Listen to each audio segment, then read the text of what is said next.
The purpose of this video is to allow us to import our standard Excel mechanical schedules into AutoCAD using the AutoTable feature, also allowing the ability for engineers to update those Excel schedules and quickly be able to import them into AutoCAD.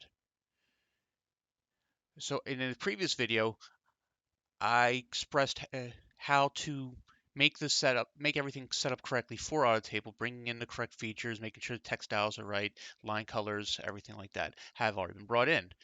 So we've already gotten past the hard part of the setup. Now we get on to the easy part. To do this, we need to first make sure to come to AutoTable and come down to register and get a license. It's important that you get a license, one of our floating licenses, and when you're finished with this, to relieve that so others can actually use this as well. So now we have a license, and we can move on to the next part. So in AutoTable, we already kind of did this before, but you have the create AutoTable feature. That is us bringing it in for the first time.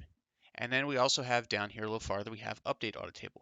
This is for after we've already brought it in and someone's made changes to the original Excel file, and now you need to just have that information from Excel brought directly into here. So how do we do this? So we're going to start with creating an AutoCAD table.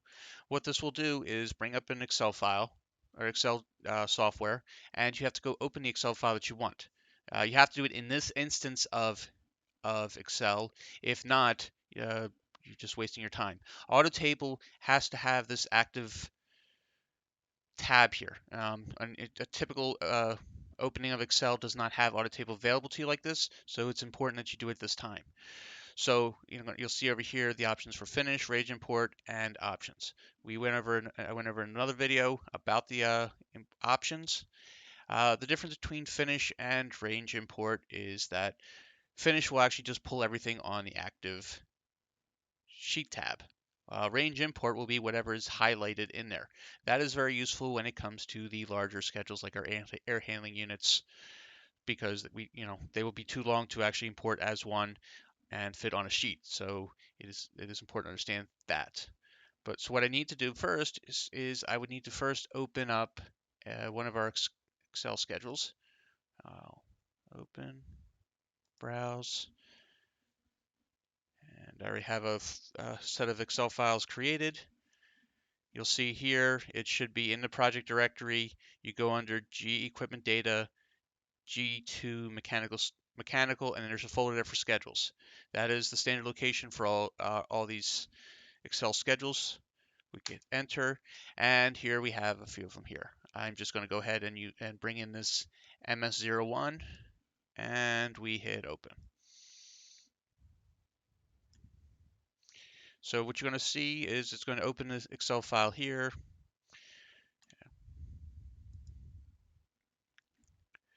So the Excel file is available to us, as we see here. If I were to come to the audit table and just hit finish, since this is such a small schedule, it's perfectly acceptable.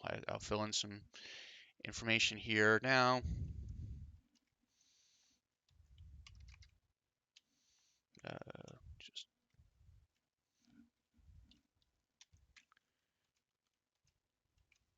Just to have some information in here to see. We've got a bunch of dashes.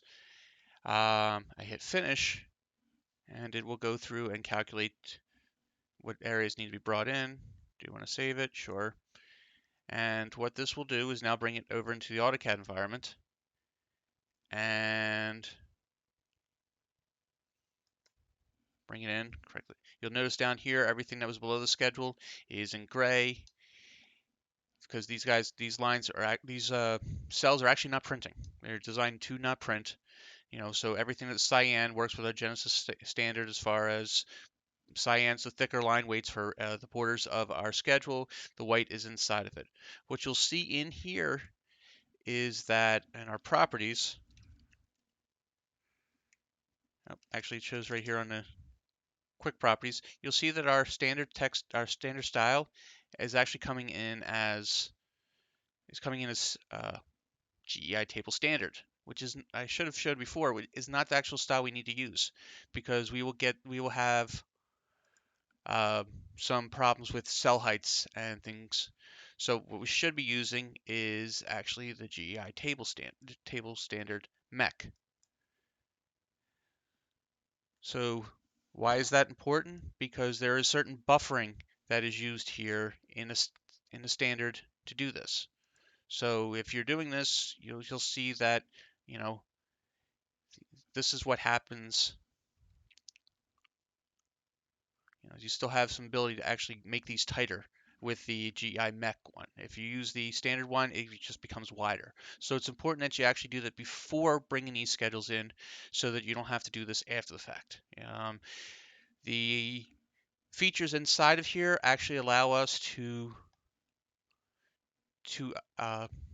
although the Excel schedule tables actually have these heights features available to them, you want to actually adjust the cell row column widths inside of Excel before bringing them in.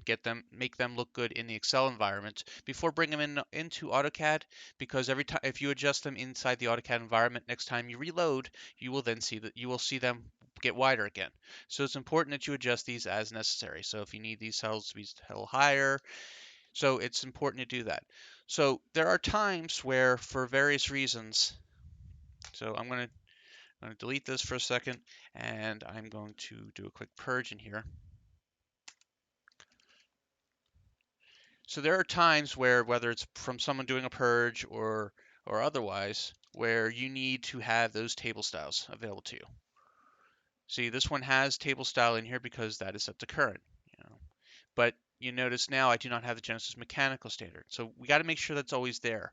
So in order to do that, on the mechanical tab, there's actually a button for table style. So if this is what you should be doing before bringing the schedules, table style, you should bring this, using this to bring the table style in. And see it's spinning for a second. And what you'll see is not only did it bring it in, but it also set that table style, that Genesis, the GEI table standard mech. Not only is it in there now, but it's also set to current. So if we get in the habit of bringing these in beforehand and setting it current, we don't have to do as much work. So so the best workflow actually is for you guys to create your files, get your table style into the project, set a current, then go and start loading your audit table. Make sure all your column widths are actually the right width that you want. Don't have them extra wide unless you absolutely need to, and then bring them into AutoCAD. Otherwise, we're going to sit there. We'll see problems later on in adjustments and everything else. Also, when we bring these tables in, remember to make sure that they're all right justified on the sheets, so that they're easily seen on our when the contractor's looking at them.